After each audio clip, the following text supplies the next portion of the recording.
آج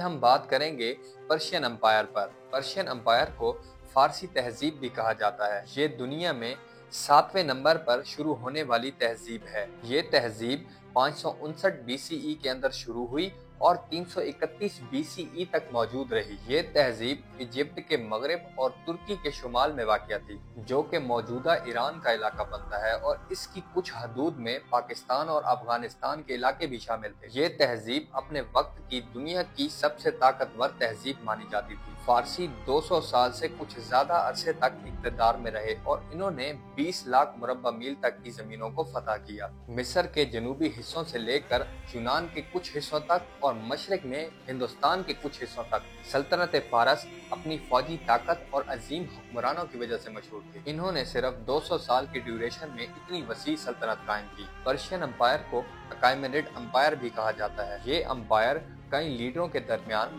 دڑوں میں تقسیم تھے۔ یوں تو پرشین امپائر کے بہت سے حکمران تھے، لیکن ان حکمرانوں میں سائرس دی گریٹ سر فہرست ہے۔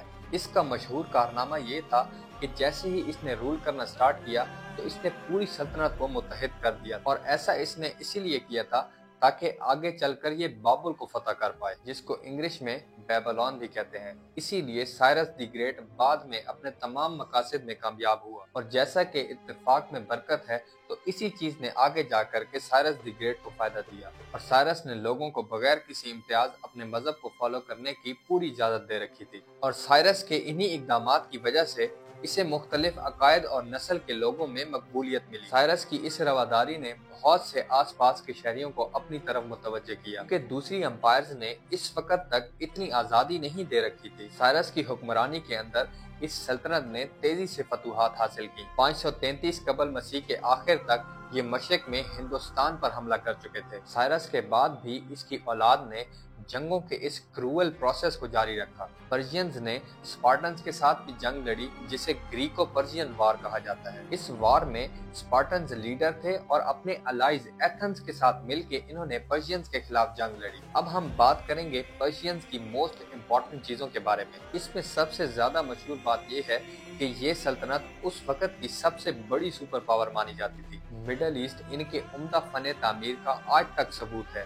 اس امپائر کا جو سیریمونیل کیپٹل تھا وہ تھا پرزیپولس، اور یہ مشہور تھا اپنے پلرڈ اپاڈانا کی وجہ سے۔ اگر سائنس اور ٹیکنالوجی کی بات کریں تو اینشنٹ پرشیا مشہور تھا سائنٹیفک ڈسکوریز کے لیے، اور ان کی بہت سی کنٹریبیوشنز ہیں میڈیسن، میتھمیٹکس، نیچر اور فلسفی کے اندر۔ پرشینز نے ونڈ پاور مشین بھی انوینٹ کی تھی، اور انہوں نے فرسٹ ڈسٹیلیشن آف الکوہل بھی دیا۔ Darius the great introduced the standard currency. اس کرنسی کو گولڈ ڈیرک کہا جاتا تھا۔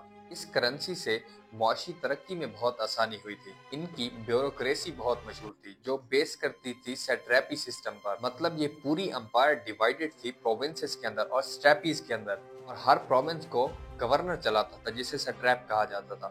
And Persians are the one to build extensive paradise garden, اور یہ جو باغات بناتے تھے یہ وہاں کے سخت موسمی حالات سے نمٹنے کے لیے بنائے جاتے تھے۔ ان کا اکثر علاقہ صحرائی تھا، جہاں کی گرمیاں بہت زیادہ گرم اور سردیاں بہت زیادہ سرد ہوا کرتی تھی۔ یہ باغات وہاں کے لوگوں کے لیے سماجی اور نجی تفریحی مقامات تھے۔ باغات کی تزئین و آرائش ملکی اور غیر ملکی درختوں اور ندیوں کے پتھروں سے کی جاتی تھی۔ باغات کے ارد گرد مٹی سے بنی اینٹوں کی دیواریں بنائی جاتی تھی۔ ان لوگوں نے ہیومن رائٹس کا باقاعدہ چارٹر تیار کر رکھا تھا، جو کہ 1879 میں کھدائی کے دوران ملا۔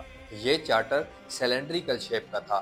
اسے سائرس سلینڈر بھی کہا جاتا ہے۔ اس کی لینتھ 22.5 سینٹی میٹر تھی اور بیکڈ مڈ سے بنا ہوا تھا، جس پر سائرس دی گریٹ نے مساوی انسانی حقوق درج کروا رکھے تھے۔ فارسیوں نے طویل فاصلوں کو کم کرنے کے لیے اور تجارت کی غرض سے رائل روڈ بنا رکھی تھی، جس کی لمبائی 1700 میل تھی۔ انہوں نے رائل روڈ پر مختلف مقامات پر چوکیاں بنا رکھی تھی، جو مسافروں اور قافلوں کی حفاظت کی ذمہ دار تھیں۔ They were also famous for making carpets۔